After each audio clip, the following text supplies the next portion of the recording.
15 of 3.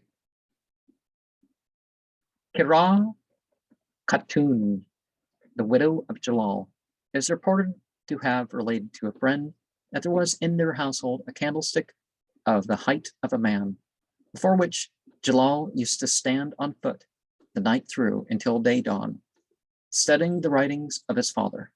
One night, a company of the jinn, dwellers in the cottage where Jalal and his wife lived, appeared to her in a body to complain of the great inconvenience and suffering to which they were subjected by this practice of Jalal's, and saying, "We can put up with it no longer. Take care, lest we do a mischief to someone in the college." The lady reported this complaint of the jinn to her husband. He merely smiled and took no further notice of the matter for several days. At the end of that time, however, he spoke of it and told his wife to trouble herself no more about the threat of the jinn, as he had converted them all.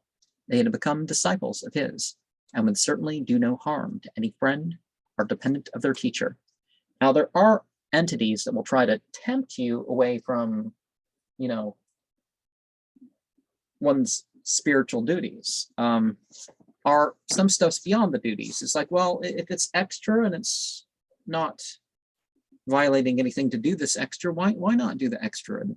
But there are entities that will trick you into thinking that, oh, they're going to harm you and all this other stuff. And well, Islam does not teach that there is such a thing as a ghoul, that the spirits do physically harm people. Now, if people believe they're going to get harmed, like you can convince people that they're going to be sick.